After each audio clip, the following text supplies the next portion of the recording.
Bonjour et bienvenue dans Médecins au micro. Aujourd'hui, on reçoit Caroline Brémaud, ancienne chef de service des urgences de Laval et aussi autrice du livre État d'urgence qui est sorti en début d'année 2025. J'ai découvert cette médecin lors d'une interview d'Hugo Décrypte sur YouTube, enfin que j'ai regardé.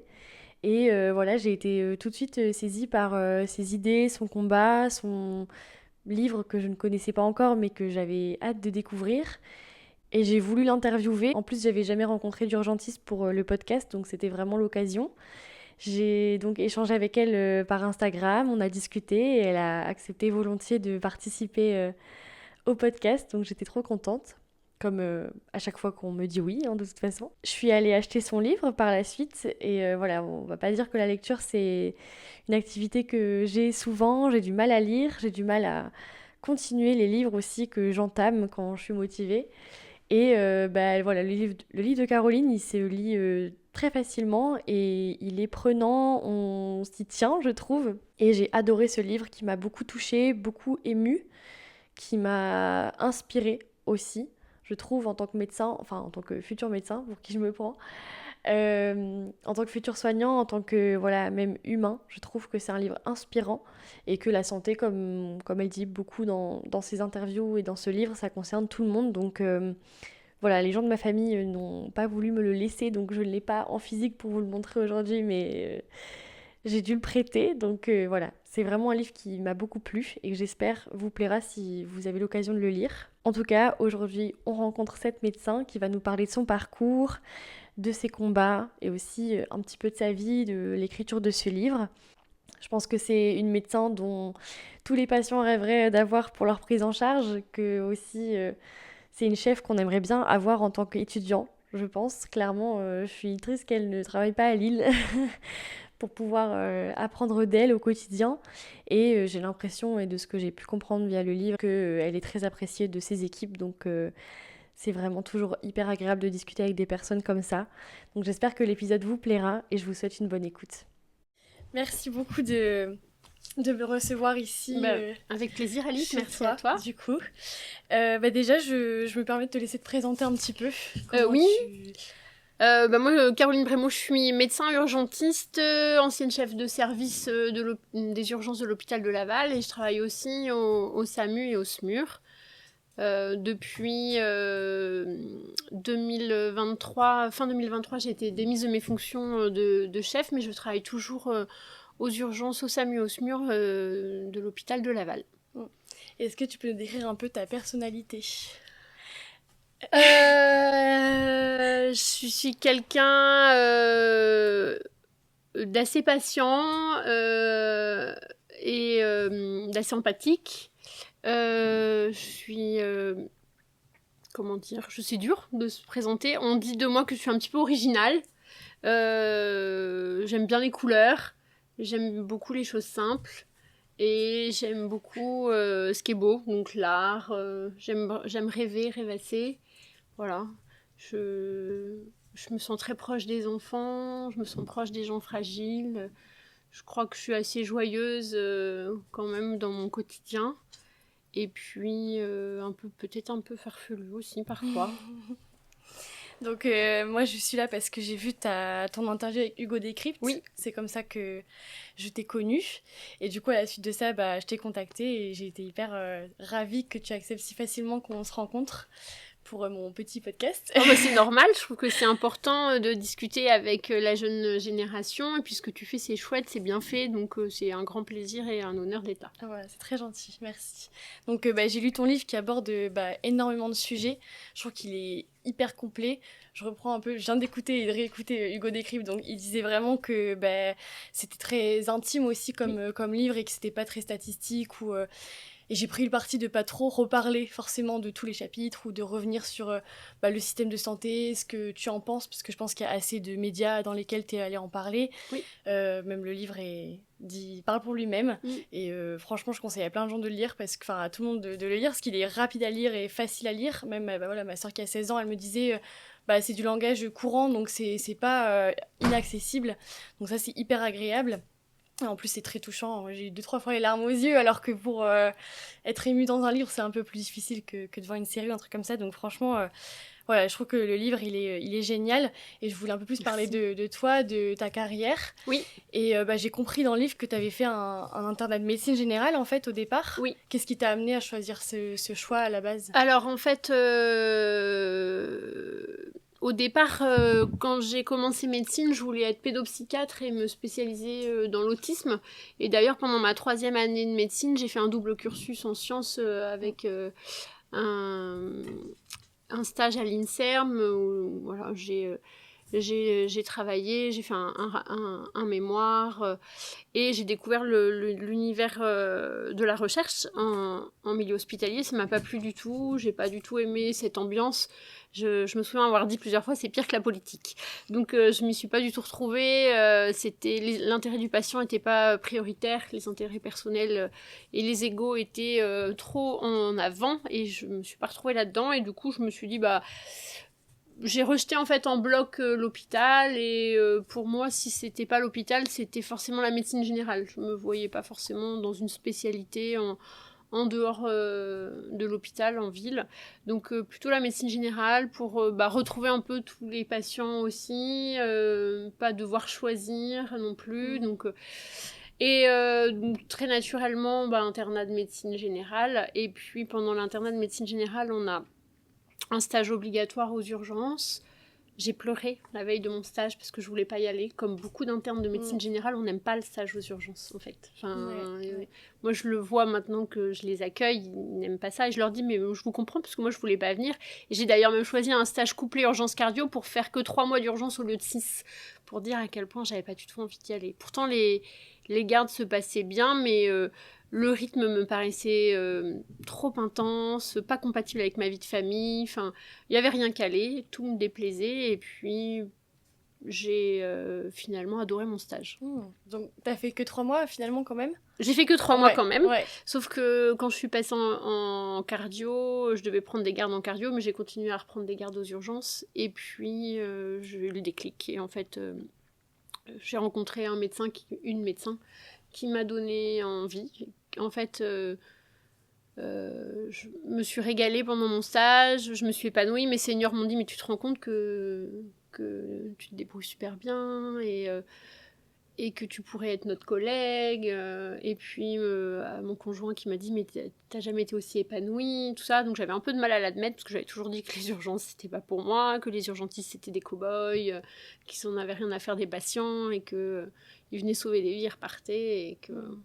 Donc j'avais une image un peu caricaturale de la médecine d'urgence et puis finalement en la pratiquant moi-même avec des bons modèles, parce qu'à Laval j'ai eu d'excellents modèles d'humanité, ça m'a donné envie d'exercer cette médecine d'urgence qui me plaît tant, parce que j'aime bien le côté adrénaline aussi, et j'aime bien le fait de voir plein de patients différents dans une journée, un peu comme en médecine générale, mais sans avoir la contrainte non plus... du suivi et d'avoir ce côté où le patient il prend beaucoup de place dans notre vie et comme j'ai du mal à mettre les limites, c'est vrai que le fait de ne pas revoir les gens, ça me permet de donner beaucoup et de me continuer à me protéger. Donc, et puis j'ai trouvé que finalement c'était très compatible avec la vie de famille. Donc ça m'a tout m'a plu. D'un seul coup tout était positif. Ouais, une fois que tu as eu ton coup de cœur, oui, c'est ça. C'était parti. Ouais, c'était parti et c'est resté. Et donc, t'avais pas... Est-ce qu'il y avait déjà des difficultés par rapport aux urgences, comme on en parle beaucoup aujourd'hui ? Et est-ce que t'avais peur de ça, ou est-ce que c'était pas aussi proéminent que maintenant ? Non, c'était pas aussi flagrant. En fait, on râlait un petit peu sur les lits, mais c'était saisonnier, c'est-à-dire qu'on avait des périodes de répit.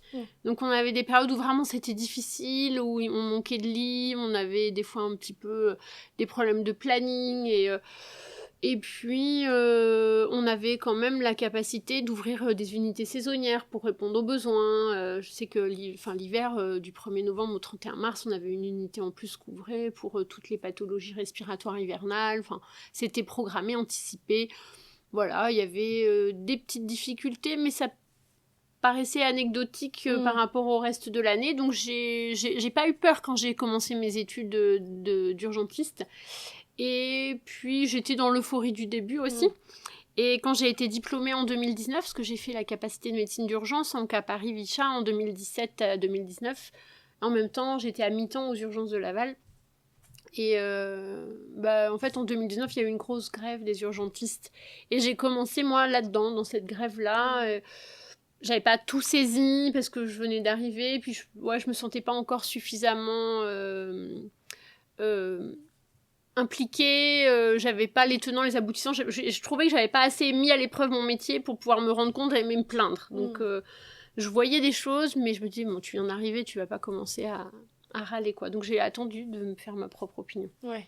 Et comment ça s'est passé, du coup, le début et ton amour du métier? Est-ce qu'il s'est bien installé, perpétué? Ouais, en fait, je me suis régalée. Et en fait, j'ai eu la surprise 2 mois après mon diplôme qu'on me propose la chefferie de service.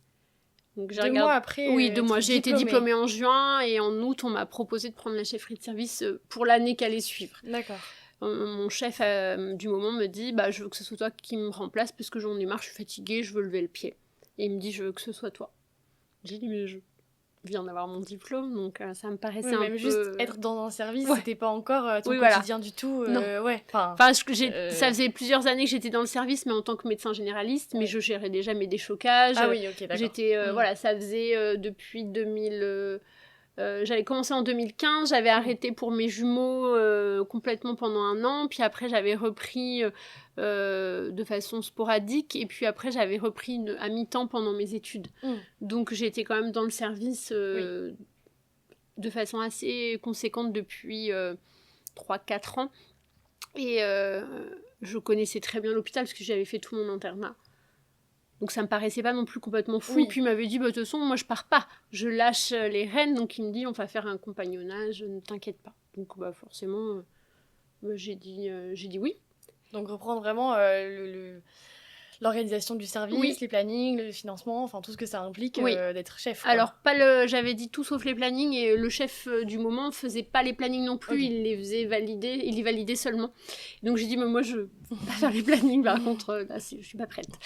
Et donc plutôt gestion de service, de projet, de financement, gestion aussi des problèmes avec les plaintes, les recours qu'on peut avoir, la communication interservice, voilà. Donc c'est tout ça qu'il fallait faire. Et puis donc il était convenu que début 2020 je passe chef, et puis finalement ça a été reporté à juillet 2020 officiellement puisqu'il y a eu la crise Covid et que j'étais directrice médicale de crise adjointe, et que mon chef de service m'a dit écoute, tu gères toute la partie Covid et je gère le tout venant. Et donc finalement j'avais la responsabilité des décisions qui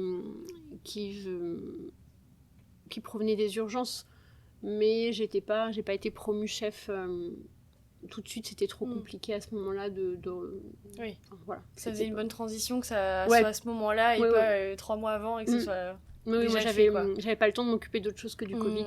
Et oui, par exemple dans le livre, à un moment tu dis que c'était c'était trop dur pour toi de suivre les patients, justement par rapport à la médecine générale. Oui.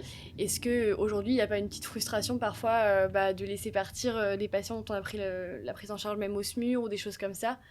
Est-ce que peut-être tu fais partie de ces gens qui rappellent Alors je rappelle pour avoir des nouvelles, mais je rappelle pas les gens, je rappelle dans le service. Et puis après, ici c'est un département qui est petit, donc je croise régulièrement les patients, les familles. Là, en juin dernier, j'ai recroisé la maman de Ezio. Donc c'était un grand moment. C'était intense. Elle était venue sur une manifestation avec sa famille. Elle m'a dit j'ai pas lu le livre, mais toute ma famille l'a lu, et on s'est reconnus. Et elle m'a dit grâce à vous, il vivra pour toujours. Donc j'étais hyper... Et en fait, quand elle est arrivée, c'est sa maman qui est venue, puis elle m'a dit est-ce que tu veux bien venir voir ma fille? Et puis c'est marrant parce que les gens m'appellent par mon prénom, ils me tutoient, il y a une proximité, voilà. Et puis je l'ai reconnue tout de suite, et elle m'a dit je sais pas quoi vous dire, et puis je lui ai dit on va se faire un câlin. Puis on a parlé un petit peu après, mais voilà, le livre a permis à certains patients de me retrouver. Il y en a beaucoup qui sont venus en séance de dédicace me voir. Et puis, il y en a certains que je croise assez régulièrement dans les rues, avec qui je discute. Et puis d'autres, on fait juste un sourire. On sait. Et voilà. Ouais, il y a un lien Il y a un lien fort. fort, ouais. Ouais, même dans le livre, ça on le voit avec vos patients, vos équipes. Mm. Et est-ce que c'est pas... Enfin, la question est bête. J'allais dire, est-ce que c'est pas trop... ça demande pas trop d'énergie de mettre cette proximité-là avec tout le monde? Et est-ce que finalement c'est pas naturel? C'est naturel, c'est mon Ouais. mode de fonctionnement, c'est ne pas le faire qui serait coûteux en énergie, parce que ça serait ne pas être moi-même. Donc, non, je respecte qui je suis, ça m'a valu beaucoup de critiques, mais je les ai jamais comprises, donc j'ai continué à faire comme j'avais envie. Et finalement, quand je vois le résultat, je me dis que j'ai raison d'être comme je suis, parce que c'est moi, et que je vais pas à l'encontre, et finalement, moi je pars pas du service, alors qu'il y en a beaucoup qui s'essoufflent, qui sont victimes d'une perte de sens, et qui partent en fait, alors que finalement moi je tiens bien le coup, donc je me dis j'ai raison de m'écouter. C'est pas j'ai raison d'être comme ça, c'est j'ai raison de m'écouter, parce que chacun doit faire comme il le sent, avec ses capacités, tout ça. Donc j'ai toujours les soignants, les paramédicaux qui m'ont dit quand j'étais étudiante, c'est chouette la proximité que tu as avec les équipes et les patients, mais tu changeras, vous changez tous. Et on me l'a toujours dit depuis que je suis en 2e année de médecine, puis je leur ai dit non, je crois que je changerai pas parce que je sais pas être autrement. Et voilà, les infirmiers disaient oui, mais tu sais, on en voit beaucoup passer et vous changez tous. Avec la fatigue, le stress. Et finalement, on me le dit toujours encore aujourd'hui, surtout change pas. À 44 ans, je crois que c'est bon. C'est ancré. Ouais, c'est ancré là. C'est parti ça comme va ça. rester comme ça, ouais. Et c'est parce que c'est en toi, tu penses? Il n'y a aucun effort Non, il n'y a aucun effort, c'est en moi, c'est comme ça, j'ai aucun mérite. Enfin, je suis fabriquée comme ça, j'ai vécu beaucoup de choses quand j'étais petite. J'ai eu beaucoup de problèmes de santé petite, j'ai eu beaucoup de drames aussi dans ma vie, et je sais que la relation humaine, elle est précieuse et que c'est la seule chose qui est importante en fait dans la vie. Je sais ce que c'est que d'avoir mal, je sais ce que c'est que de se sentir seule, je sais ce que c'est que d'avoir peur, je sais ce que c'est que d'être de l'autre côté. Et j'imagine assez facilement ce qui peut rassurer. Quand je parle de mon héroïne, ça fait 40 ans, elle est toujours dans mon cœur, et c'est elle qui m'a fait du bien à ce moment-là, à me tenir ma petite main d'enfant. Donc je sais que le contact physique, il est important, et il y a des gens qui n'aiment pas qu'on les touche, donc ça se ressent aussi, donc je force pas. Mais c'est important de créer une intimité dans la relation, et que les gens sentent qu'on est important. C'est comme quand je parle de mon médecin généraliste dans le bouquin, quand je dis j'ai senti qu'elle a pleuré au téléphone, et je me suis dit je suis importante, je compte pour elle. Et c'est des choses qui font du bien et qui soignent en fait. Et moi j'ai envie de donner ça à mes patients, parce que soigner les gens, c'est mon métier. Et donc j'ai pas juste envie de prescrire une radio ou un scanner, donner une ordonnance. Enfin, c'est pas ça la médecine en fait. Et souvent je me bats un peu contre les collègues, les étudiants, pour dire quand tu rends une radio à quelqu'un, tu dis pas qu'il y a rien en fait, parce qu'en fait eux ils ont mal. Donc moi je dis la radio est normale, il n'y a pas d'os de cassé, mais dans un bras ou dans une jambe il n'y a pas que des os, donc on voit pas tout à la radio. Voilà, pour remettre un peu de douceur dans les mots qui sont parfois hyper violents. Ça, tu l'as appris aussi parce que toi, t'as été à cette place-là. J'ai une spondylarthrite avec 10 ans d'errance diagnostique. La spondylarthrite, c'est douloureux. Mais l'errance diagnostique, ça l'est aussi énormément. Donc, je sais que les mots peuvent être extrêmement violents. Tu parlais d'un stage que tu as fait avec des personnes qui sont déficientes intellectuellement à l'Alpe d'Huez. Est-ce que, pourquoi t'as été amenée à aller là-bas? C'était pas un stage, c'était un job d'été. Donc j'étais, j'ai vécu quelques mois à Grenoble, et puis je cherchais un boulot d'été, avant de. T'avais quel âge? J'allais rentrer en médecine. Il y en a une, c'était avant de rentrer en 2e année, et l'autre c'était entre mes 2 premières années, donc j'avais 22 la première fois et 23 la deuxième. Et j'avais trouvé ça comme boulot d'été, c'était sympa. Je me suis dit, bon allez, on y va. Quand je suis arrivée, je me suis dit, pourquoi j'ai fait ça? C'était impressionnant, je me suis dit, est-ce que je vais être capable? Est-ce que je vais y arriver? Je me suis posé plein de questions, j'étais pleine de doutes.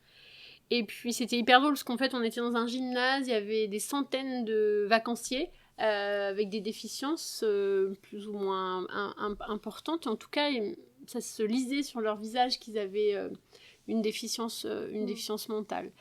Et je me souviens très bien me dire waouh, est-ce que je vais savoir faire? Et en fait, on te donne une boîte avec de l'argent dedans. On te donne les sacs avec les médicaments, on te donne l'adresse de là où tu dois aller, et puis les visites obligatoires qu'on leur a vendues dans le projet de vacances, quoi. Et après, tu te débrouilles, c'est-à-dire que tu dois faire les courses, faire à manger et gérer ton budget, et on était 2 pour 7. On nous donne les clés du trafic, et c'est parti, quoi. Donc, et pour des adultes en plus plus vieux que toi. Ah oui, voilà. Ouais. Et donc la première fois je suis partie 2 semaines à l'Alpe d'Huez, donc pas très loin de Grenoble, et la deuxième fois je suis partie 3 semaines en région parisienne. Et en fait c'est incroyable. Enfin, tu t'attaches vraiment à ton groupe de vacanciers, et je me souviens me fait la réflexion une fois, on était dans Paris, et je l'ai regardé, puis je me dis oh, je pense que ça se voit pas, en fait, qui sont porteurs d'un handicap. Je pense que les gens, ils voient pas. Enfin, je les aimais tellement que je les trouvais beaux. Enfin, je sais pas. Ça traversait cette barrière-là, ouais. Et ça m'avait fait... Après, je me dis, ouais, si, je pense que ça se voit peut-être, je sais plus. Et après, je me suis souvenue de ce que j'avais ressenti quand j'étais rentrée dans le gymnase, où j'avais été impressionnée par toute cette masse de gens, et je me dis... Ouais. Et en fait, après, tu les aimes tellement que tu vois plus, tu vois que des gens avec qui tu partages des bons moments. Mais ça devrait être des stages un peu obligatoires de passer avec des patients qui sont très marginalisés, que ce soit les patients psychiatriques. Nous, on n'a pas de stage en psychiatrie obligatoire, ou avec des personnes avec des handicaps, soit physiques ou mentaux. Parce que du coup, c'est des gens qui sont mis à l'écart, même déjà de base aux urgences, alors qu'on parle de ce problème de place aux urgences déjà, qu'il y en a déjà qui attendent, etc. Ça te donne une sensibilité qui est très forte. Et un savoir-faire, même si j'ai pas été formée. Je me souviens d'une fois où il y avait un monsieur qui était amené qui avait une 40aine d'années, qui était amené par sa maman pour une crise de bipolarité.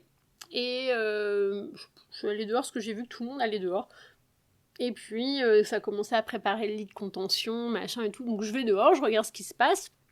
Je vois le gars avec une agitation, il lui manque une chaussure, sa mère dans un coin qui était assez véhémente. Puis je commence à lui parler, et puis ça se passe bien. Puis je dis on va rentrer, j'ai froid. Ouais, d'accord. Et puis en fait on est rentrés dans les urgences, on s'est assis tous les deux sur des chaises qui étaient à côté après l'accueil. Et puis on a commencé à discuter, tout, puis je l'ai écouté, tout ça, puis après je lui ai dit, vous allez rester avec nous ce soir? Oui, je dis, ça serait peut-être bien de prendre quelque chose pour vous détendre, Ah oui, ouais, oui, d'accord, je dis si, c'est mieux, parce que je dis, regardez, là, vous voyez bien, là, vous étiez en colère, et puis en fait, à force de discuter, il me dit, ah oui, d'accord, donc je dis, vous voulez quoi, un jus d'orange pour boire le médicament, un sirop de menthe Ah d'accord, je veux bien un jus d'orange, ok. Et puis finalement, je suis restée 15-20 minutes à discuter avec lui, et il a pris ses calmants, et il n'y a pas eu besoin du lit de contention. Et il y a un aide-soignant qui m'a suivi tout le temps. Il est resté assis un peu à l'écart, et à la fin, il est venu voir, il me fait, je t'ai regardé, t'as été formée pour ça? Je lui dis non, j'ai mon expérience personnelle, et il m'a dit c'est incroyable, il me dit je t'ai vu parler, le gars, on était prêt à se jeter sur lui pour le contentionner, toi t'es arrivé avec ton sourire, et il s'est calmé, et ça s'est passé paisiblement. Je dis oui, mais j'ai pris le temps. Et on n'a pas toujours le temps, mais je pense que les patients fragiles, ils méritent qu'on prenne le temps pour eux, quoi. Donc oui, forcément, s'il y a une urgence vitale, ça sera d'une autre façon. Mais si c'est pas une urgence vitale, ce patient, il mérite autant qu'un autre qu'on prenne le temps pour lui. Et ça, c'est des choses qu'on n'est pas beaucoup à faire, parce qu'on n'est pas non plus beaucoup à savoir le faire. Ouais, même être sensibilisé. Oui, quand on apprend auprès des autres et qu'on voit que ça se fait simplement avec et de pas avoir peur non plus. Voilà. C'est ça, c'est par ce petit job d'été, petit. C'était la sensibilisation à ces patients-là qu'on croise tout le temps, quoi. Oui, oui, Enfin, oui. Puis après, moi, j'ai fait 2 fois en colo, puis après, j'ai travaillé en centre fixe, en fait, aussi. Donc, j'ai quand même été en contact de personnes en situation de handicap pendant plusieurs années sur mes jobs d'été, ouais. Donc, j'ai appris avec eux. Voilà. Ouais. Tu parlais de tes collègues qui sont fatigués, qui changent dans le comportement, dans l'accompagnement du patient. Est-ce que des fois, tu arrives à parler avec eux, à les aider? Qu'est-ce que tu leur dis? Je leur demande si ça va, comment ils se sentent, et puis je dis, est-ce que tu veux qu'on parle un peu? Et puis, voilà, je te trouve fatiguée, triste, un peu plus irritable facilement, ça te ressemble pas, et donc on discute, et puis on a qui disent, ouais, il est temps que je parte en vacances, puis voilà, on en a beaucoup qui me parlent d'autres projets aussi. Ouais. Me dire, non, j'ai un projet, je vais partir, j'en ai marre, j'en peux plus, je vais changer de métier, je vais changer de service. Ouais. Puis il y en a certains, ça m'est arrivé 1 ou 2 fois de faire un arrêt de travail. Pour eux, ouais. Ouais, ah oui. Ouais. Non, là, je pense qu'il y a une limite. Parce qu'ils sont trop fatigués de... Oui, ils se mettent en danger, ils dorment plus, il y a la route, enfin...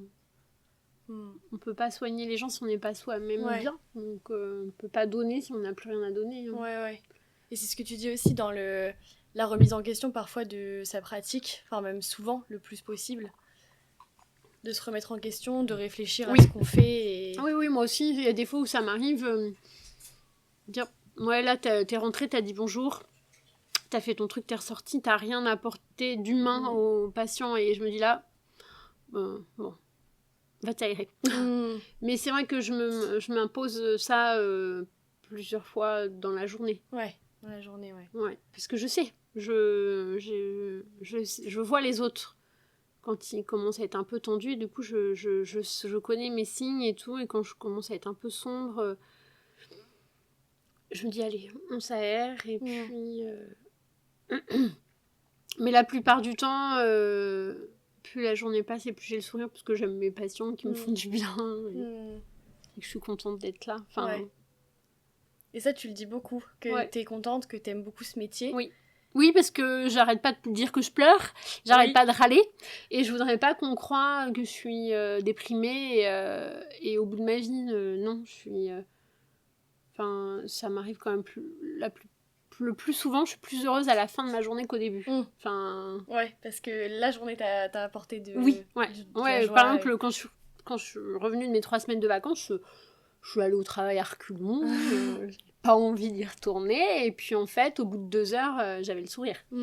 Ouais, donc c'est quand même un métier qui te plaît beaucoup. Oui, ouais. Parce que, quand on lit le livre, j'ai mis dans ma story, j'ai une copine qui aimerait beaucoup faire urgentiste, par exemple, et qui me dit, est-ce que ça dégoûte des urgences? Ah oui. En fait, elle a eu peur de ça. Je lui dis, c'est un super beau livre, et je pense que ça dit vraiment la vérité, en fait, de ce qui se passe. Et je lui ai dit, je te conseille vraiment de le lire. Parce que dans sa globalité, il apporte beaucoup de joie, de la tristesse. Et je me disais, est-ce que quand on écoute ce discours, on a envie de militer, je trouve que ça donne aussi envie de se battre, de participer à la cause. En plus, on est... C'était mon objectif. Ouais, voilà, on est... Enfin, moi, je suis étudiante en médecine, donc je vais travailler là-bas, et je travaille déjà, on va dire.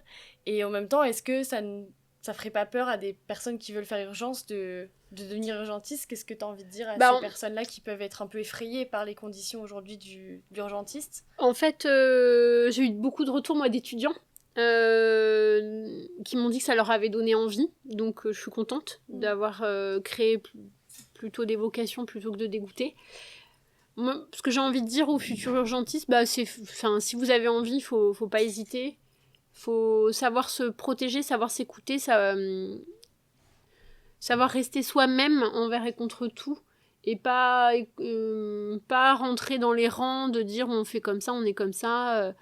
Non, si vous avez envie d'être proche des gens, faut être proche des gens. Si vous avez envie de pleurer, faut pleurer. Si vous avez envie d'être content, faut être content. Et faut pas faire ce métier-là pour l'argent non plus. Faut trouver un endroit où on se sent bien. Et puis s'investir dans son hôpital, avec passion, quoi.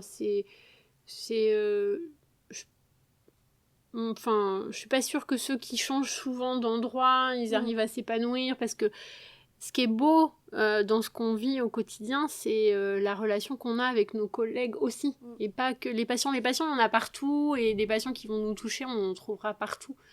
Mais la relation forte, intime et de confiance qu'on a avec ses collègues, elle se construit au fur et à mesure. Donc, c'est trouver un endroit où on se pose et on crée quelque chose. On crée du lien. On dit souvent la grande famille de l'hôpital, des urgences. Moi, c'est comme ça que je le vois, que je le perçois. Même si les gens, je les côtoie pas forcément en dehors du travail.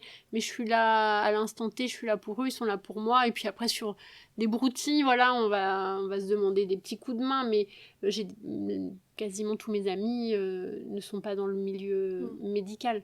Mais voilà, créer un cocon de sécurité. Et moi, ça me ressource énormément de savoir que ils sont là aussi pour me prendre dans leurs bras, me dire un mot gentil. Et quand t'as ta collègue infirmière à l'accueil qui dit au patient, toi t'es à côté, t'entends, elle te voit pas, mais t'entends, vous avez de la chance aujourd'hui, c'est Caroline, parce que c'est un enfant en situation de handicap qui a une plaie qu'il faut suturer. Et ça fait plaisir de se dire, qu'on est jugé comme ça, de se dire voilà, elle va savoir prendre en charge cet enfant-là qui a des particularités, ou cet adulte-là, et vous allez voir, ça va bien se passer, de rassurer même avant que ça commence, de dire vous avez de la chance, aujourd'hui c'est Caroline. Ça c'est des mots et c'est des gens qui me le diront pas forcément en face, mais voilà, il y a du respect et de la confiance réciproque. Donc t'es heureuse aujourd'hui ? Ouais, très. Enfin, j'aime mon métier et j'aime beaucoup mon hôpital, mon service, même si je suis plus chef. Mes collègues, évidemment. Ouais. Dans le livre, j'ai vu que du coup, t'avais eu tes enfants pendant tes études. Oui. En tout cas, les premiers. Tous. Enfin, là, au début de grossesse des jumeaux, j'étais... Ouais. C'était maman de 4 enfants. Oui. Comment ça se passe d'être enceinte, d'avoir un enfant pendant ses études Moi, je dirais que c'est une très bonne idée. Parce que je pense, j'ai l'impression que ça pourrait être compliqué quand on s'installe en libéral d'avoir un enfant. Moi, j'ai pris une dispo pour mon premier enfant, et ce qui fait que j'ai repris, il avait 6 mois. Il a eu son accident, donc j'ai repris une autre dispo. Et pour mon deuxième enfant, j'ai pris d'emblée 2 dispos. Et comme j'avais avancé dans mon internat, j'avais la capacité de faire des remplacements, donc j'ai pu travailler une journée par semaine quand il a commencé à avoir 4 mois et profiter de mes enfants. Donc j'ai trouvé que c'était bien, ce qu'on peut pas faire en libéral, je trouve, donc j'ai trouvé ça chouette. Et puis il y avait la possibilité de pas faire les gardes, d'avoir des surnombres validants, enfin il y a quand même des choses qui se mettent en place pour les femmes enceintes. Moi, j'ai trouvé que c'était chouette. Après, c'est beaucoup de travail, d'organisation. C'était pas simple de terminer à l'heure pour aller chercher les enfants à la crèche. Voilà, j'avais de la chance d'avoir des enfants qui faisaient des bonnes siestes pour écrire ma thèse. Donc, ça n'a pas toujours été facile, mais de toute façon, être parent, c'est pas le métier le plus simple du monde. Faut renoncer aussi à dormir, voilà, c'est... Non, ça, j'ai trouvé que c'était plutôt stratégique, j'ai bien aimé. Puis moi, j'avais envie d'être maman jeune, et j'avais pas pu être maman aussi jeune que ce que j'aurais voulu, parce que j'avais pas rencontré le papa. Donc, c'était vraiment un besoin rapide, voilà, d'avoir mon premier enfant pour mes 30 ans. Et puis après, 32 le deuxième et 35 les deux derniers. Ouais. Et pour la gestion des nuits, même quand on n'est pas maman, les gardes, t'arrives à bien le vivre, d'avoir un rythme, tu dis rythme sans rythme. Un rythme sans rythme, ouais. Alors moi, j'aime bien avoir un rythme sans rythme. Alors des fois, c'est fatigant. Je mets sur mon emploi du temps, quand je suis fatiguée, se reposer, pour ne pas oublier qu'il faut que je me repose et m'interdire de prendre un rendez-vous ou quelque chose. Là, non. Là, ce matin-là, tu dis non à tout, c'est dormir, c'est grasse mat, c'est repos. Et donc, il faut penser, voilà, à s'aménager des temps de repos. Mais moi, j'aime bien avoir un rythme sans rythme, parce que le quotidien répétitif, ça me rend triste. Donc, J'aime bien travailler quand les autres travaillent pas, la nuit, les jours fériés. Et j'aime bien aussi être à la maison quand les autres sont au travail. Ce qui me permet d'être souvent disponible pour les sorties scolaires, accompagner mes enfants au musée, à la piscine. J'ai appris à nager à beaucoup d'élèves de l'école. Donc, ça, c'est des choses qui sont compliquées à organiser quand on a un travail où on fait 8h30, 17h30 du lundi au vendredi. Donc, c'est un rythme qui me plaît, en fait. Bon, et du coup, on va parler d'état d'urgence un petit peu plus. Oui. Comment il est né ce livre? Comment il arrive en fait? Alors, moi, j'ai toujours su que j'écrirais un livre. J'aime beaucoup lire. Et j'ai toujours eu cette envie d'écrire. J'ai commencé à écrire, j'étais au collège. Donc, j'écrivais des petits poèmes, j'écrivais mes pensées. Enfin, voilà, j'ai toujours écrit. Ça faisait partie de mon quotidien. C'est un besoin vital de rêver et d'écrire. Donc, ça, c'est... En toi aussi. En moi. Et j'ai eu une proposition par une maison d'édition d'écrire un livre. Ils cherchaient quelqu'un qui travaille dans le médical pour raconter un peu les choses. Comme j'étais militante, la proposition est arrivée dans mon téléphone et ça me plaisait pas parce qu'il y avait un cahier des charges. Du coup, j'ai dit non. Voilà, après j'ai eu une autre proposition de quelqu'un d'autre. Je dis ouais, non, c'est pas le moment, j'ai pas envie. Et puis j'ai raconté ça en fait, j'ai raconté ça à une copine qui a raconté ça à quelqu'un d'autre. Et quelqu'un d'autre en question, c'était un papa de l'école et il m'a envoyé un message. Il m'a dit écoute, moi je suis biographe, j'aimerais parler avec toi. Donc on a discuté et puis il m'a dit non, mais ta vie mérite vraiment d'être écrite. Il faudrait faire le livre. Et je lui dis bah oui, mais moi je veux pas que t'écrives pour moi parce que j'écris déjà. Donc on s'est mis plutôt d'accord sur le fait qu'il allait retravailler derrière moi les textes en fait. Et donc je lui ai fait lire ce que j'avais déjà écrit qui pouvait servir de départ. Donc c'était le premier chapitre. Et puis lui il avait une idée du livre en fait. Il m'a dit bah il faudrait mettre un peu de perso, un peu de pro, voilà.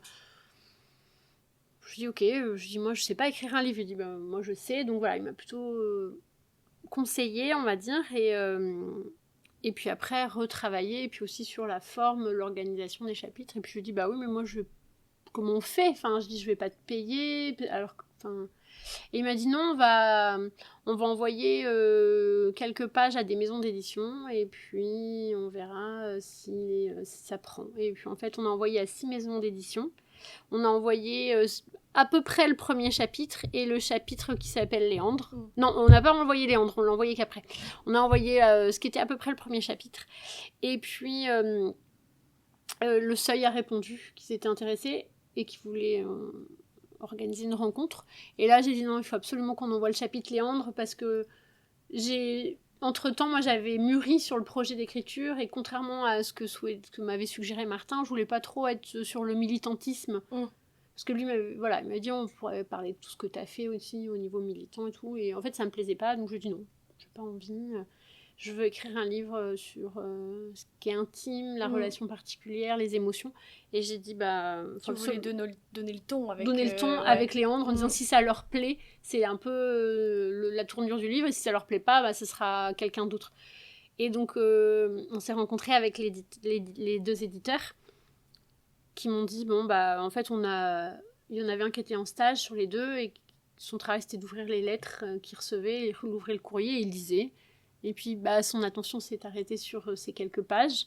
Il en a parlé à son chef, qui a dit « Ah oui, là, il y a quelque chose. » Du coup, ils sont allés chercher un peu qui j'étais. Ils ont vu que j'étais très investie pour l'hôpital public. Et donc, on a organisé la rencontre. Et quand on s'est rencontrés, ils m'ont dit « Bah voilà, c'était bien écrit. C'est vrai que Martin avait vraiment bien amélioré les choses. C'est-à-dire que... comme il dit Caroline, c'est un diamant brut que j'ai un peu taillé, quoi. C'est-à-dire qu'il a rendu ça pro. C'est-à-dire les points au bon endroit, les tournures de verbes, de l'homogénéité dans les conjugaisons, des petits détails, en fait, qui font que tout de suite, ça fait que le livre est très bien écrit. Voilà, moi, j'ai vraiment mis toutes mes émotions, tout mon amour dedans, toutes mes larmes, toute ma rage, toute ma peine. Et puis lui, il a fait des tout petits changements qu'on fait que, hop, c'était fluide en fait. Voilà. Donc c'était un beau travail qu'on a fait tous les deux. Et donc l'éditeur me dit, voilà, c'était bien écrit, ça nous plaisait. On avait quelques doutes parce qu'on voulait pas trop que ça parle du Covid, on voulait pas non plus un livre trop militant. Donc, mais on avait quand même envie de te rencontrer, voir un peu. Ça nous plaisait, mais on avait des doutes. Et puis, tu nous as renvoyé le chapitre qui s'appelait Léandre. Et là, il n'y avait plus de doute. C'était exactement ça qu'on voulait. Quelque chose de...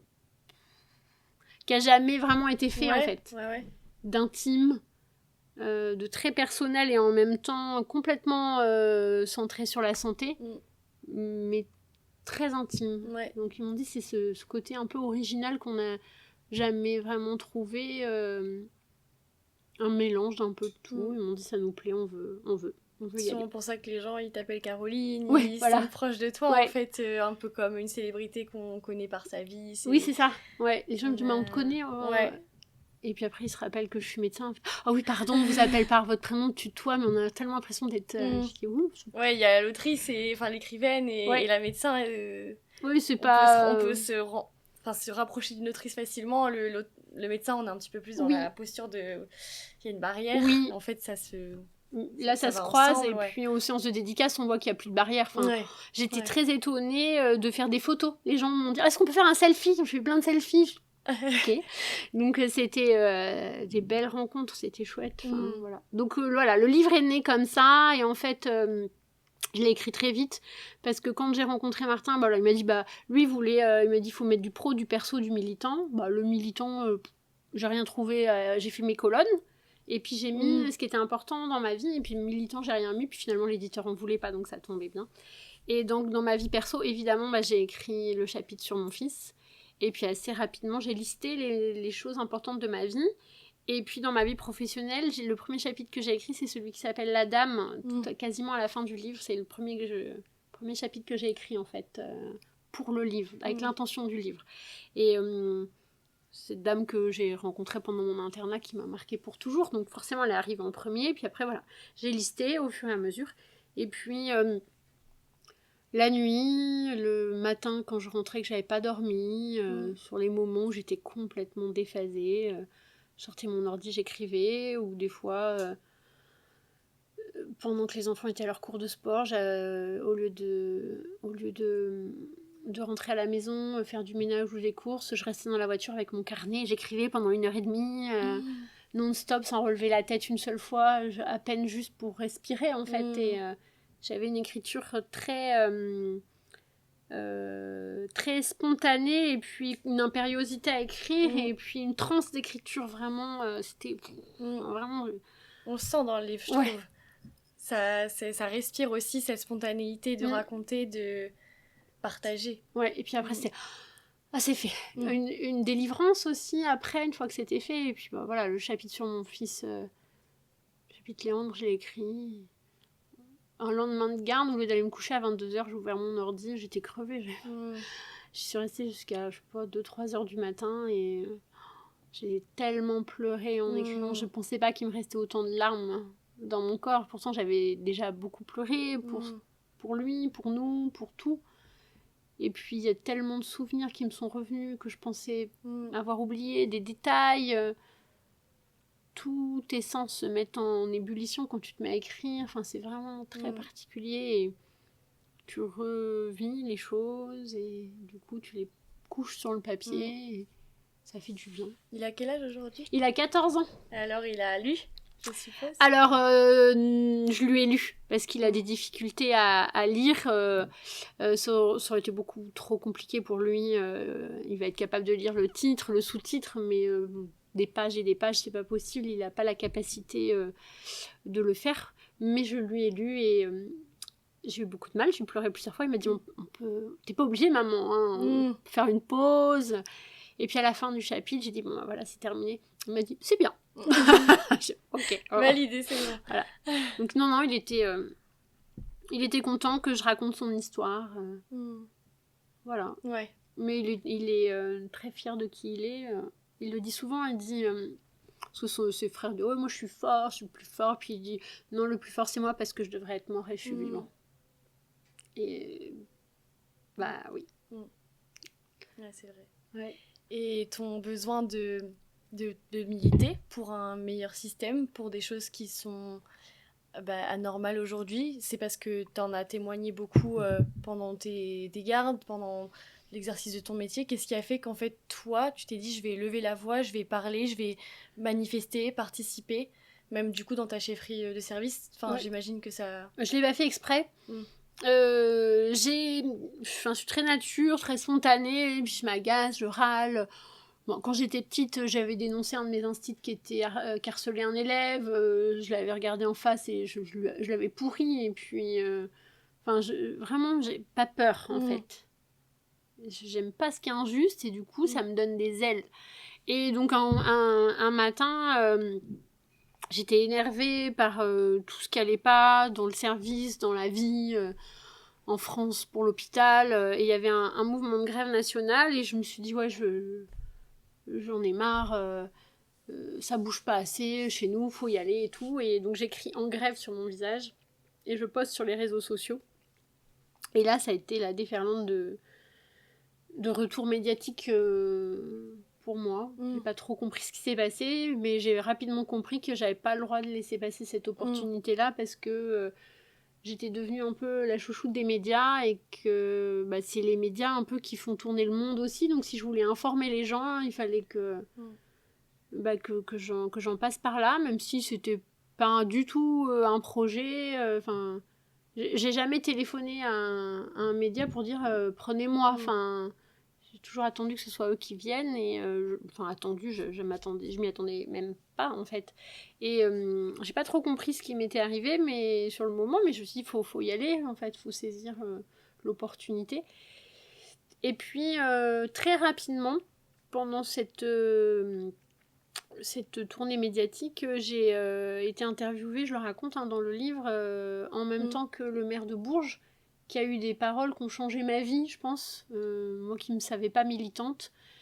Il a dit, je pensais qu'on était tout seul à Bourges à être en difficulté. Et je me suis rendu compte qu'en fait, beaucoup de gens pensaient comme lui, parce que finalement, quand on regarde la presse, on va regarder le journal, on va regarder ce qui se passe dans son département, sa région, et puis après, ça va être les gros titres nationaux. Mais si c'est pas relayé par le journal de TF1 ou de France 2, finalement, ça passe on va pas aller regarder ce qui se passe dans le Vaucluse quand on habite en Mayenne, en fait.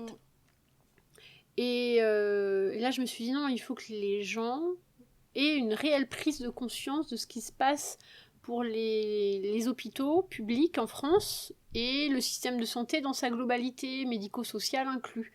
Et là, je me suis dit, si moi on m'écoute, faut que je parle.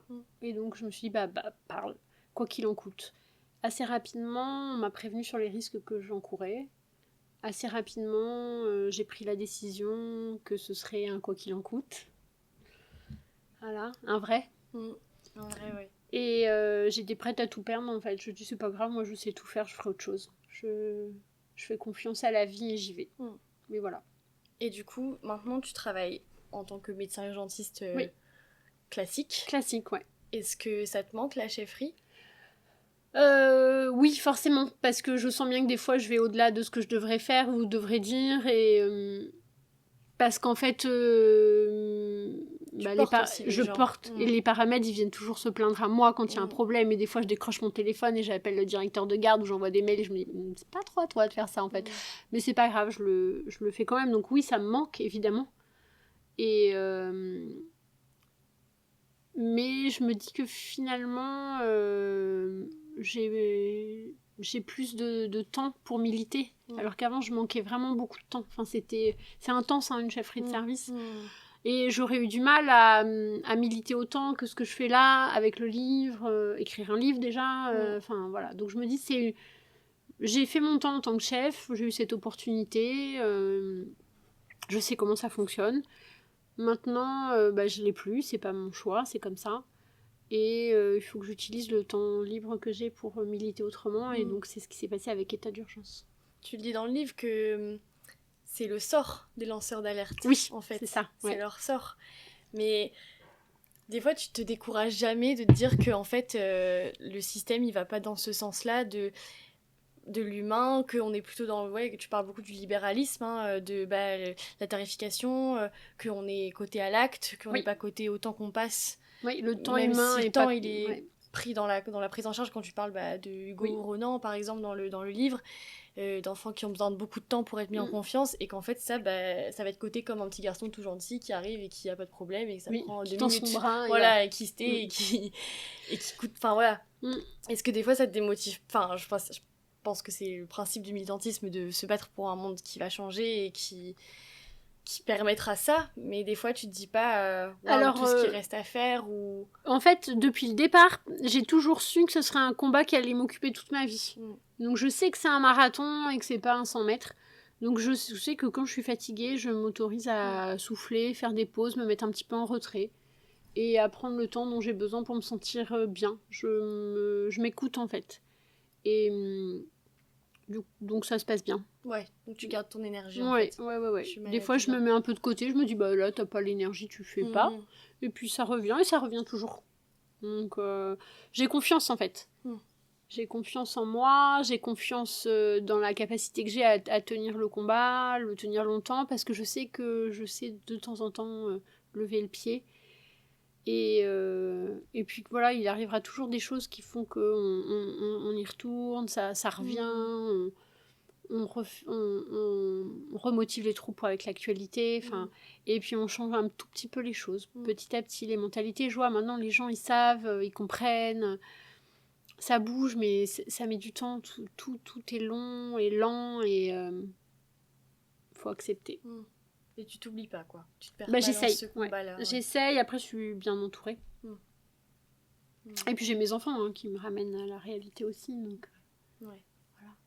Et qu'est-ce que nous, en tant que, par exemple, étudiants en médecine ou même médecins qui écoutent, on peut faire pour militer aussi, sans forcément beaucoup d'abonnés sur Instagram ou de choses comme ça, tu vois, dans le quotidien. Déjà, il y a très peu de médecins, en fait, qui viennent aux manifestations. Il y en a très très peu, c'est toujours des paramètres, on voit pas beaucoup les médecins. Il y a certains hôpitaux, voilà, il y a d'autres lanceurs d'alerte, ils ont 2-3 copains, mais il y a... Moi, je suis pas syndiquée, je sais qu'il y a beaucoup de médecins qui ont peur des syndicats, enfin du fait d'être syndiqués, et en fait, on peut militer sans être syndiqué. Voilà. Et qu'il n'y a pas besoin d'appartenir à un parti politique non plus pour militer. Donc déjà, je voudrais rassurer les médecins, rassurer les étudiants. Il y a pas... on vous demande pas de signer en bas d'une page et de vous marier avec un syndicat ou un parti politique. On peut être comme moi, indépendant et dire ce qu'on veut. Et alors oui, moi j'ai pris dur parce que j'ai ouvert grand ma bouche, mais déjà relayer en fait les informations, soutenir ceux qui parlent en fait, et pas rester dans l'ombre. Si vous n'avez pas le courage et la force et l'énergie, enfin voilà, de vous mettre en tête de gondole même, et c'est juste la ligne de derrière quoi en fait. Et donc c'est republier tout ce qui concerne la santé sur les réseaux sociaux, et pour que les questions de santé soient dans les premières dans les fils d'actualité. Et donc c'est republier, c'est commenter et liker, parce que commenter et liker, ça aussi donne plus de visibilité. Donc voilà, s'abonner à ceux qui font des podcasts, en fait soutenir ceux qui font des choses et montrer de l'intérêt, en parler dans les dîners, de dire bah voilà, le système de santé va mal, et pas rester voilà, dire bah moi ça va, donc je ferme les yeux. C'est au début, j'employais une phrase qui finalement on m'a fait une remarque qui était maladroite, que j'ai gardée dans le livre parce qu'elle a existé, c'est ne rien dire c'est consentir. Et puis finalement avec tout ce que ça peut engendrer par rapport à la sexualité, que j'avais pas pensé, donc je l'utilise je l'utilise plus, je dis plutôt ne pas s'habituer. Mais donc je m'excuse pour les personnes que ça a blessé, et donc je l'utilise plus cette phrase, mais il faut manifester son soutien, donner une petite partie de soi, et pas être résigné. Toi, tu formes aussi maintenant enfin depuis toujours, Depuis toujours, ouais, je forme des étudiants. des ouais. étudiants. Tu leur inculques aussi ta sensibilité, je Oui. suppose. Bah, demain matin, j'ai un cours avec eux qui s'appelle Gestion des émotions aux urgences. En sortie de garde, je leur fais ce cours-là. Je sais que c'est un cours qu'ils attendent parce qu'ils en parlent les uns avec les autres. Il se passe l'info. Et c'est un cours qui leur fait du bien. Et c'est un cours où ils lâchent un petit peu prise. Et ça me permet aussi chaque année, 2 fois par an, parce que c'est par semestre, de me rendre compte un peu de l'évolution des choses. Ils viennent de facs différentes. Qu'est-ce qu'on leur apprend? Qu'est-ce qu'ils ont eu? Voilà. Donc ça évolue pas vite. Sur les sciences humaines. Et puis, malheureusement, on prend les étudiants, on leur inculque les sciences humaines un peu... alors, c'est pas un peu trop tôt, c'est qu'on le fait tôt dans les études, mais après, ça persiste pas. Ça persiste pas. Et l'autre jour, je suis allée voir le film documentaire Hôpital Sauf qui peut. Et il y avait des comédiens, en fait, qui font les patients, et puis les étudiants s'entraînent sur eux à faire l'interrogatoire. Voilà, c'est en Belgique et en Suisse. C'est pas en France. Et il y a des comédiens qui disent « Ah ouais, toi, t'as de la chance, là, tu tombes avec des deuxième ou des troisième années. Non, parce que moi, l'autre jour, je suis tombée avec des sixième années. Ah bah, tu vois bien, c'est plus les mêmes. Hein, tu vois bien celui qui va faire chirurgie et celui qui va parler. » Et c'était des comédiens, enfin voilà... c'était filmé dans la spontanéité. Eux, ils le vivent, ils voient bien que les étudiants, au début de leurs études, ils sont mignons, ils sont pleins de bonne volonté et de bienveillance. Et puis 3-4 années après, bah, il y en a certains pour qui on a perdu tout ça. Ouais, alors que c'est encore le début. Alors que c'est encore le début. Sauf qu'ils ont pris une voie, et si vraiment cette voie-là, on les récupérera pas ou peu. Et je me dis, qu'est-ce qui s'est passé pendant toutes ces années ? En fait, on a pressurisé les étudiants parce que la quantité de travail à apprendre, elle est énorme. Et en fait, tu peux plus faire grand-chose de ta vie à part étudier.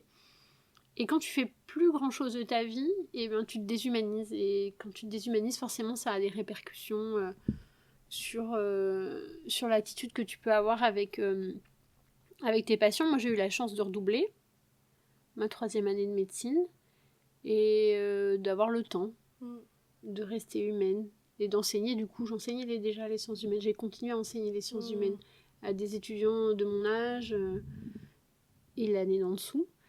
Et en fait, je leur disais, si vous prenez pas le temps de lire ou de visiter un musée ou de faire quelque chose en rapport avec l'art, vous allez devenir une machine à apprendre. Et on le dit souvent, c'est des bêtes à concours. Enfin, voilà.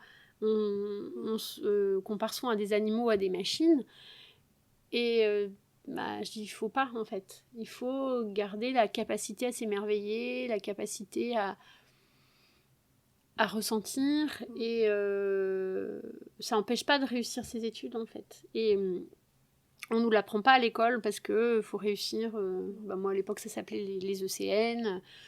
Voilà, il y a une pression, et il y a des chemins, des fois, quand on va dans un sens, on a du mal à revenir. Et c'est dommage. Et c'est dommage qu'aux ECN, il n'y ait plus de sciences humaines, quoi. Ouais. Parce que c'est important, parce que tu soignes pas les gens comme dans les livres, en fait. Parce que les patients, c'est pas des livres, en fait. Jamais, quasiment. Oui, puis même il y a une interaction qu'on n'a pas quand on apprend. Non. Et donc c'est chouette. Moi, je viens d'une fac où on faisait beaucoup de sciences humaines en première et en deuxième année. Ça continue un petit peu en troisième année, après plus du tout. Sauf qu'en fait, c'est pas parce qu'on nous a appris au début que ça reste forcément. Il y a des gens, si tu les obliges pas à dire prends du recul, regarde ce que tu fais, qui tu es, comment tu es, ils vont oublier. Et puis voilà, ils partent tête devant. Ils vont se comporter comme des robots, et avec les patients aussi, en fait. Et c'est là où on maltraite aussi. Oui, complètement. Et on se maltraite soi-même. Hein. En plus, oui. Comment tu penses qu'on peut espérer que le système change demain ? Comment tu espères qu'il change ? Moi, je mets ma pierre à l'édifice. Après, c'est continuer à informer, continuer à faire prendre conscience que le système de santé, c'est pas l'affaire des soignants, c'est l'affaire de tous. Donc voilà, c'est ce que tu fais toi, tu vois, continuer à le faire. C'est partager ses expériences, en fait, et puis des expériences vraies. Enfin, des fois, on sait plus ce qui est vrai, ce qui est pas vrai. Sur les réseaux sociaux, c'est compliqué. Enfin, voilà. Donc là, État d'urgence, c'est un livre, c'est tout est vrai. Des fois, j'ai changé le genre ou les lieux pour la confidentialité, mais c'est que du vrai. Je voulais pas écrire un roman. C'est plus facile d'écrire une fiction pour certaines situations où tu veux dénoncer, tu dis c'est pas moi qui le dis, c'est mon personnage. Moi j'ai eu une lecture juridique de mon livre. Ils ont été obligés de repasser sur des choses, dire ça on enlève, ça on met une virgule un petit peu comme ça, ou on change le temps du verbe pour arrondir les angles. Sur une fiction, tu peux te permettre de dire ce que tu veux. Voilà. Après, je dis pas que c'est plus facile à écrire une fiction, ça prend beaucoup de temps de créer des personnages, mais en tout cas, pour militer, ça permet de dire les choses simplement. Là, je voulais vraiment pas ça, parce que je veux vraiment que les gens se rendent compte que tout est vrai, ça existe et ça arrive à n'importe qui. Ça peut être toi, ça a été moi, et qui se sentent concernés, vraiment. Et enfin, tu l'as dit un petit peu, mais toi, du coup, tu n'as pas peur de militer par rapport à ta carrière? Eh ben non, parce qu'en fait, on me l'a dit, on me dit, ta carrière, tout ça, genre, c'est un médecin parisien qui m'avait appelé, je lui ai dit, mais tu sais, moi, je suis chef de service des urgences de Laval, j'ai pas de carrière, en fait, je suis déjà au max. Qu'est-ce que tu veux que je fasse de plus, en fait? Et donc, puis je dis, et puis si on m'enlève ma chefferie, c'est pas grave. Et puis, t'aurais été là-haut dans des circonstances où si tu pouvais pas te battre, t'aurais pas été toi-même et bien dans ce métier-là, en fait. Ouais, j'aurais perdu...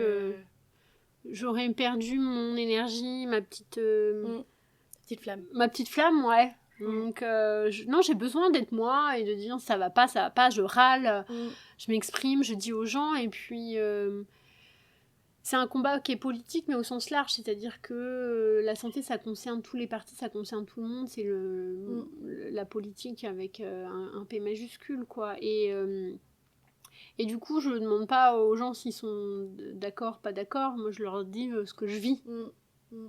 Et qu'il y a des choses, vous aimeriez pas que ce soit vous, que ce soit votre famille. Moi, je prends les patients comme si je les connaissais. C'est-à-dire que des fois, j'ai un collègue la semaine dernière qui m'a dit « T'en fais un peu trop ?» Je dis « Oui, mais c'est pas grave. Je fais comme si... je le ferais pour mes proches, donc je le fais pour les patients, de téléphoner, prendre le rendez-vous, accompagner jusqu'au bout. Ça me paraît être essentiel. Est-ce qu'il y a des choses qu'on n'a pas forcément abordées, que tu aimerais aborder? C'est pas évident, non, je pense que c'était bien, ce que tes questions elles étaient pertinentes, et voilà, après, forcément j'ai envie de dire, lisez le livre. Non mais oui, lisez le livre. Voilà, pour vous rendre compte, mais je dis pas acheter le livre, moi j'aime bien l'idée qu'on se le prête. Je l'ai traité du coup. Moi ça me fait plaisir. Moi j'aime bien les livres quand il y en a qui aiment bien quand ils sont pas du tout abîmés, qui les mettent comme des trophées dans des étagères. Moi j'aime bien quand on voit qu'il l'a vécu. Moi mes bouquins, il y a de la crème solaire, ils sont allés dans mes sacs. C'est de se dire tiens j'ai aimé ce livre, je te le donne ou je te le prête, et que ça tourne en fait. Je l'ai écrit pour faire prendre conscience aux gens, et il n'y a pas besoin d'être un initié à la santé pour comprendre, il n'y a aucun mot compliqué, je l'ai écrit avec juste mon cœur et mes larmes. Ouais. Et ça donne, en fait on se sent à participer à ce combat, quoi. C'est un acte militant, oui. Donc même s'il n'y a pas de militantisme dans les mots, forcément, le livre est militant. Oui. Voilà, c'est ma part, c'est ma participation à l'énergie collective. Si ça peut donner envie à d'autres d'écrire aussi leurs témoignages, et puis de changer un peu les choses dans leur hôpital, juste de dire voilà. Et moi ce que j'aimerais dire, c'est aux administratifs, on n'est pas contre vous en fait. C'est plus haut que ça se situe, c'est même plus haut que le ministère de la Santé, c'est vraiment à Bercy, les cordons de la bourse. Donc moi j'aimerais, Je rêve que les directeurs d'hôpitaux, ils se disent, bah nous aussi, ça nous touche quand les patients sont mal pris en charge et qui manifestent avec nous. Qu'il y en ait quelques-uns là qui n'aient pas peur de perdre leur poste et qui descendent dans la rue et de dire, bah ça suffit, on a tous le même projet en fait. Le même projet et on est tous concernés par ce qui se passe là-bas. Donc, non, parce que moi j'en ai certains qui m'ont dit à titre personnel on vous soutient, à titre professionnel on n'a pas le droit. Bah en fait on a le droit. Pas pourquoi pas. Moi j'ai envie de dire voilà, pourquoi pas en fait. Oser. Bah écoute, merci beaucoup. Merci à toi Alice. Merci d'avoir accepté de me recevoir. Je suis assez honorée. Avec plaisir. Bon bah je coupe ici alors. Merci d'avoir écouté cet épisode, j'espère qu'il vous a plu. J'espère qu'il vous aura donné envie de lire le livre de Caroline, État d'urgence. Quand on évoquait certains chapitres où on n'est pas vraiment rentré dans les détails, parce qu'en fait je venais de finir le livre, donc j'ai pas forcément remis du contexte parfois quand on parlait de certains chapitres du livre. Mais j'espère que du coup ça vous aura mis du suspense et que vous aurez envie d'en savoir plus sur ces chapitres-là. En tout cas, merci d'avoir été patient cet été parce que je n'ai rien publié du tout, même si je suppose qu'on n'attend pas particulièrement les épisodes à la hâte, mais voilà, pour moi c'était dur de m'arrêter cet été pour l'EDN. Donc merci à ceux qui me suivent pour ce début d'année 2025-26 et bientôt les 2 ans du podcast. Et pour ceux qui écoutent après les EDN comme moi, prenez soin de vous. Et comme pour tout le monde au final, faut que tout le monde prenne soin de soi, mais je pense que cet épisode, il est aussi... il rappelle aussi que c'est important de penser à soi, de s'écouter, de se respecter. Je trouve qu'il y a des messages comme ça que j'ai interprétés pour moi en post-EDN et voilà. J'espère que le moral est bon pour vous et pour tous les autres. Je vous retrouve en tout cas le mois prochain pour un nouvel épisode et merci pour votre fidélité.